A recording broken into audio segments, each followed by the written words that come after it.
Welcome to sports live presented by white plus pro sensitive toothpaste. আপনাদের সঙ্গে আছি আমি রঞ্জন শান্ত।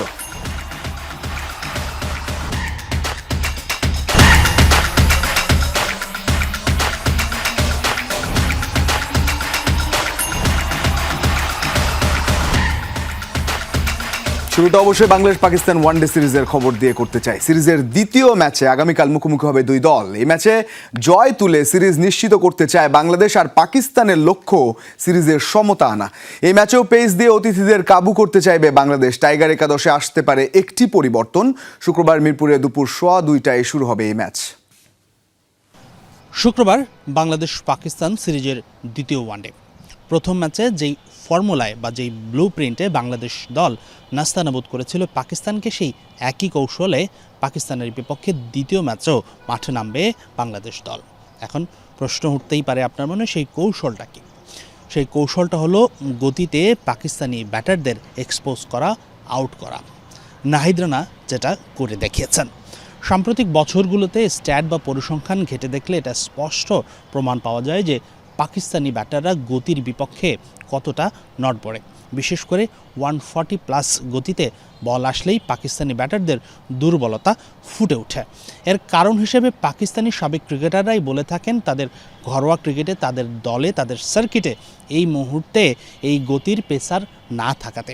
এখন নিশ্চিতভাবেই নাহিদ রানা এই ম্যাচেও বাংলাদেশ দলের ট্রাম্প কার্ড। কিন্তু তাই বলে বাংলাদেশের একাদশে কি পরিবর্তন আসবে না? দলের একটি সোর্স বলছে ওয়ার্কলোড ম্যানেজমেন্টের কারণে হলেও পেস ডিপার্টমেন্টে একটি বদল আসতে পারে। সেক্ষেত্রে তাসকিন অথবা মুস্তাফিজের যে কোনো একজন ড্রপ হতে পারেন। তার জায়গায় এই মুহূর্তে নাহিদ রানার পর সবচেয়ে যে গতিময় পেসার সেটা হলো শরীফুল ইসলাম, তিনি আসতে পারেন একাদশে। সবশেষ বিপিএলের শরীফুল প্রায় 140 অ্যাভারেজে বোলিং করেছেন, তবে ওয়ানডেতে 10 ওভারের স্পেলে সেটা কতটা দেখাতে পারেন সেটা এখন দেখার বিষয়। তবে শরীফুলকে স্কোয়াডে রাখলে অবশ্যই তাকে নতুন বলের পরিকল্পনায় রাখা উচিত, কেননা পুরনো বলে শরীফুলের গতি আবার কমে যায় অনেকটাই। তবে আপাত দৃষ্টিতে যেটা প্ল্যান, বাংলাদেশ যদি পরের ম্যাচে সিরিজ জয় নিশ্চিত করে ফেলে সেক্ষেত্রে নাহিদ রানা হয়তো বিশ্রাম পাবে শেষ ম্যাচে, এবং দ্বিতীয় ম্যাচে তাসকিন অথবা মুস্তাফিজের যে কোনো একজনের বদলে শরীফুল ইসলামের একাদশে আসার সম্ভাবনা উজ্জ্বল। আরেকটি বিষয়, পাকিস্তান একাদশে প্রচুর বাহাতি ব্যাটারের আধিক্য আছে। সেই জায়গাকে থেকেই কিন্তু মেহেদী হাসান মিরাজ প্রথম ম্যাচে ছিলেন খুবই কার্যকরী, রিশাদ হোসেন ততটা ইফেক্টিভ ছিলেন না। অর্থাৎ দ্বিতীয় ম্যাচে বাংলাদেশের পেস বোলিং ডিপার্টমেন্ট যদি প্রত্যাশিত ধস এনে দিতে না পারে সেক্ষেত্রে কিন্তু অফ স্পিনার একটা ভাইটাল রোল প্লে করতে পারে। বাংলাদেশ দলে যেহেতু মেহেদী হাসান মিরাজ একাই একমাত্র স্পেশালিস্ট অফ স্পিনার, সেই ক্ষেত্রে সাইফ হাসান আফিফদের অফ স্পিনটাও কিন্তু ভালো অপশন হতে পারে ক্যাপ্টেন মিরাজের জন্য।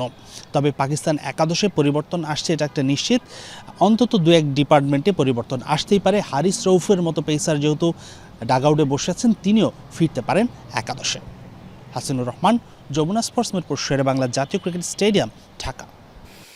একদমই হারিস রৌফ তাকে নিয়ে চিন্তাই করতে পারে দল, কারণ যে পেস ব্যাটারি সবসময় পাকিস্তানের শক্তিশালী ছিল, এর আগে পরে বাংলাদেশ কিংবা অন্যান্য দল পাকিস্তানের এই পেসের কাছে কুপকাত হয়েছে। এবার একেবারে ভিন্ন ঘটনা ঘটলো, অর্থাৎ বাংলাদেশের পেসাররা পাকিস্তানি ব্যাটারদের অন্য রকমভাবে পরীক্ষা নিয়েছে। সুতরাং এই দ্বিতীয় ম্যাচটা অর্থাৎ আগামীকালের ম্যাচটা একটা অন্যরকম লড়াই, পাকিস্তানও তারা ফিরতে চাইবে। আর এদিকে পাকিস্তানের এই যে বাজেভাবে হার, সমালোচনা কিন্তু কম হচ্ছে না। বাংলাদেশের কাছে এই বাজেভাবে হারের পর পাকিস্তান দলের ভবিষ্যৎ নিয়েই শঙ্কায় দেশটির সাবেক পেসার মোহাম্মদ আমির। দলের তরুণ ব্যাটারদের টেকনিক্যাল দুর্বলতা এবং দল নির্বাচন নিয়ে কড়া সমালোচনা করেছেন তিনি। আমিরের দাবি, নাহিদ রানার পেসে ভয় পেয়েছে তাদের ব্যাটাররা। বললেন, পাকিস্তান দলকে দুম্বার মতো পিটিয়েছে বাংলাদেশ। আব্দুল সামাদ, মাজ সাদাকাত, সাহিবজাদা ফারহান ও শামিল হুসাইন বাংলাদেশের বিপক্ষে প্রথম ওয়ানডেতে 4 ক্রিকেটারকে অভিষেক করায় পাকিস্তান। 1.5 যুগ পর এমন সিদ্ধান্ত নিতে দেখা গেল পাকিস্তানকে। সবশেষ 2008 সালে একসাথে এতগুলো ডেবুট্যান্ট নিয়ে খেলতে নেমেছিল তারা। টি-20 ফরম্যাটে নিয়মিত মুখ ফারহান ওপেনিংয়ে নেমে 27 রান করলেও আরেক ওপেনার সাদাকাত, তিনে নামা শামিল কিংবা মিডল অর্ডারে সামাদ কেউই প্রমাণ দিতে পারেননি নিজেদের সামর্থ্যের। প্রথম ম্যাচে বাজে হারের পর পাকিস্তানের তরুণ ব্যাটারদের টেকনিক্যাল দুর্বলতা এবং দল নির্বাচন নিয়ে কড়া সমালোচনা করেছেন দেশটির সাবেক পেসার মোহাম্মদ আমির। সঠিক দিক নির্দেশনা ছাড়া শুধু তরুণদের উপর নির্ভর করে আপনি সিনিয়রদের হুট করে বাদ দিতে পারেন না। তাদের টেকনিকে বড় ধরনের ঘাটতি আছে। এখানকার তরুণরা কেবল মিড উইকেটের দিকে খেলতে চায়। বল যখন অফ স্ট্যাম্পে থাকে তখন তারা সেটা সামলাতে জানে না। শুধু ব্যাটিং ব্যর্থতা নিয়েই নয়, পাকিস্তানের নির্বিষ বোলিংয়ের দিকেও আঙুল তুলেছেন আমির। মিরপুরে এদিন এক নাহিদ রানার পেসের সামনে খড়কুটোর মতো উড়ে গেছে পাকিস্তান। বিপরীতে শাহিন, ফাহিম, ওয়াসিমদের উপর দাপট দেখিয়েছে তানজিদ তামিমের ব্যাট। পাকিস্তানকে নিয়ে তাই নতুন শঙ্কার কথা বলছেন আমির। বোলিংয়ে দেখুন, আমাদেরকে দুমবার মতো করে মেরেছে। যে উইকেটে আমরা 114 রান করতে হিমশিম খেয়েছি, সেখানে ওরা মাত্র 10 থেকে 12 ওভারেই সেই রান তাড়া করে ফেলেছে। নাহিদ রানা নিয়মিত 140 কিলোমিটার বেশি গতিতে বল করেছে। আমাদের ব্যাটাররা গতি দেখলে ভয় পায়। আমরা এখন বাংলাদেশের কাছেও হারছি। আমার ভয় হচ্ছে, আমরা কি তবে সহযোগী দেশের মানে নেমে যাচ্ছি? প্রথম ম্যাচের উইকেট দেখেও অবাক হয়েছেন আমির। মিরপুরে স্পিন উইকেট হবে বলেই ভেবেছিলেন এই পাক পেসার, যেখানে বাংলাদেশ সিলেবাসের বাইরের প্রশ্নে পাকিস্তানকে আটকে দিয়েছে বলে মন্তব্য করেন মোহাম্মদ আমির। রঞ্জন শান্ত, যমুনা স্পোর্টস। দুই নির্বাচক নিয়োগের প্রক্রিয়া অনেকটা এগিয়ে নিয়েছে বিসিবি। প্রাথমিক তালিকা থেকে বাছাই করা আগ্রহী 10 সাবেক ক্রিকেটারের ইন্টারভিউ নেওয়া হয়েছে বৃহস্পতিবার মিরপুরের হোম অফ ক্রিকেটে। দ্রুতই এখান থেকে ন্যূনতম 2 থেকে সর্বোচ্চ 3 সিলেক্টর নিয়োগ দেবে বোর্ড। বৃহস্পতিবার বিসিবিতে ছিল না বাংলাদেশ অথবা পাকিস্তান কোনো দলেরই অনুশীলন, তাই মিরপুরের কর্মব্যস্ততা ততটা চোখে পড়ার মতো ছিল না। তবে মাঠের ব্যস্ততা না থাকলেও বিসিবিতে হয়েছে গুরুত্বপূর্ণ টেবিল ওয়ার্ক। 2 নির্বাচক নিয়োগের জন্য বিজ্ঞপ্তি দিয়েছিল বিসিবি। সেই আবেদনে সাড়া দিয়ে আগ্রহ প্রকাশ করেছেন 16 সাবেক ক্রিকেটার। কিন্তু সেখান থেকে প্রাথমিক যাচাই বাছাই শেষে তালিকাটা 10 জনে নামিয়ে এনেছে নির্বাচক সিলেকশন কমিটি। 10 জনের সেই তালিকায় আছেন জাতীয় দলের সাবেক অধিনায়ক হাবিবুল বাশার, জাভেদ ওমর বেলিম, মেহরাব হোসেন অপি, মুশফিক বাবু, তুষার ইমরান, নাদিফ চৌধুরী, নাইম ইসলাম, জিয়াউর রহমান, ধীমান ঘোষ ও আনোয়ার হোসেন। বিসিবি সভাপতি আমিনুল ইসলাম বুলবুল, সহসভাপতি Faruque Ahmed, cricket operations chairman Nazmul Abedin Fahim সহ 2 পরিচালক খালেদ মাসুদ পাইলট ও আব্দুর রাজ্জাক আছেন নির্বাচকদের বাছাই কমিটিতে। বৃহস্পতিবার দুপুর 2টা থেকে আগ্রহীদের ইন্টারভিউ নিয়েছেন এই কর্তারা। এবারই প্রথম নির্বাচক নিয়োগের জন্য বিজ্ঞপ্তি দিয়েছিল বিসিবি। সাক্ষাৎকারে নির্বাচক হিসেবে আগ্রহী প্রার্থীদের পরিকল্পনা, বোর্ডের চাওয়া সুযোগ সুবিধা, বিধিনিষেধ থেকে শুরু করে আলোচনা হয়েছে কর্মপরিধি নিয়েও। প্রধান নির্বাচক গাজী আশরাফ হোসেন লিপুর মেয়াদ শেষ। পাকিস্তানের বিপক্ষে সিরিজেই ছিল তার শেষ অ্যাসাইনমেন্ট। এপ্রিলে পরবর্তী সিরিজে ঘরের মাঠে নিউজিল্যান্ডের বিপক্ষে ওয়ানডে আর টি20 খেলবে বাংলাদেশ, যে সিরিজের দল দেবে নতুন নির্বাচক কমিটি। তাই তো মার্চ মাসেই নতুন নির্বাচক নিয়োগ চূড়ান্ত করবে বিসিবি। হাসিনুর রহমান, যমুনা স্পোর্টস, ঢাকা। একটু ফুটবল পাড়ায় যেতে চাই। 16ই মার্চ থেকে ঢাকায় জাতীয় দলের আবাসিক ক্যাম্প শুরু হচ্ছে বলে জানিয়েছেন ন্যাশনাল টিমস কমিটির ভাইস চেয়ারম্যান আমিরুল ইসলাম বাবু। এশিয়ান কাপ বাছে সিঙ্গাপুর ম্যাচকে সামনে রেখে 30 জন ফুটবলার যোগ দেবেন প্রাথমিক এই ক্যাম্পে। পরে 23 জনের চূড়ান্ত স্কোয়াড নিয়ে ভিয়েতনামে কন্ডিশনিং ক্যাম্পের পর সিঙ্গাপুরের উদ্দেশ্যে উড়াল দেবে ক্যাবিনেটের শিষ্যরা। সরাসরি ভিয়েতনামে দলের সাথে যোগ দেবেন Hamza Chowdhury. AFC Asian Cup কোয়ালিফায়ার্সে সিঙ্গাপুর ম্যাচ নিয়ে বৃহস্পতিবার বাফুফেতে বসে ন্যাশনাল টিমস কমিটির সভা। নিয়ম রক্ষার ম্যাচ হলেও প্রস্তুতি ও পরিকল্পনায় দেয়া হচ্ছে না কোনো ছাড়। 30 সদস্যের স্কোয়াড নিয়ে 16 মার্চ থেকে ঢাকায় শুরু ক্যাম্প। 30 জন প্লেয়ারকে সিলেক্ট করব এবং আমাদের ক্যাম্পে 30 জন খেলোয়াড় থাকবে এবং এই 30 জন খেলোয়াড় থেকে শর্ট লাস্ট বাছাই যেদিন আমরা প্রেস ব্রিফিং করব, ঠিক 23 জন খেলোয়াড়ের নামই আপনাদের কাছে আমরা দিব এবং 23 জন খেলোয়াড় নিয়ে আমরা ভিয়েতনামে যাব। ভিয়েতনাম থেকে আমরা সিঙ্গাপুরে আসব। এবং ন্যাশনাল টিমস কমিটির এই বৈঠকে কোচ হ্যাভিয়ার ক্যাব্রেরার যোগ দেওয়ার কথা থাকলেও উপস্থিত ছিলেন না স্প্যানিয়ার্ড। প্রাথমিকভাবে কিংস অ্যারেনায় অনুশীলনের কথা থাকলেও জাতীয় স্টেডিয়াম পরখ করে চূড়ান্ত সিদ্ধান্ত নেবেন ক্যাব্রেরা। তাবিদ আওয়াল সাহেব উনি মিটিং প্রিজাইড করেছেন। আমাদের সম্মানিত সিনিয়র ভাইস প্রেসিডেন্ট আপনার ইমরুল সাহেব উনি আপনার আমাদের জুমে জয়েন করেছিলেন। আমরা প্র্যাকটিসটা বসুন্ধরায় করবো এবং বসুন্ধরার সাথে আমাদের মোটামুটি একটা আলাপ আলোচনা হয়েছে, আমরা সব কিছু বসুন্ধরাতেই করব।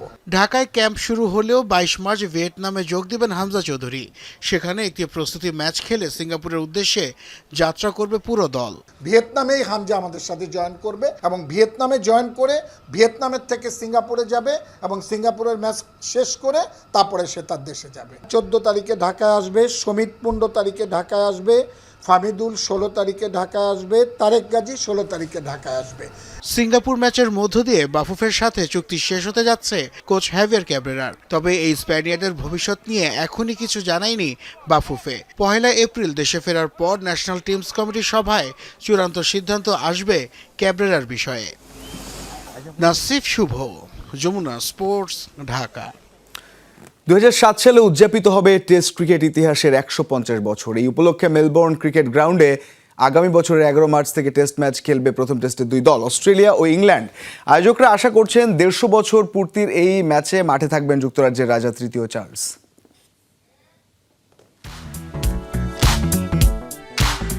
এই তো মাস কয়েক আগের ঘটনা।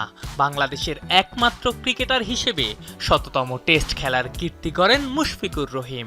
নিজের 100তম টেস্টের এক ইনিংসে সেঞ্চুরি, অন্যটায় অন্ততপক্ষে 50।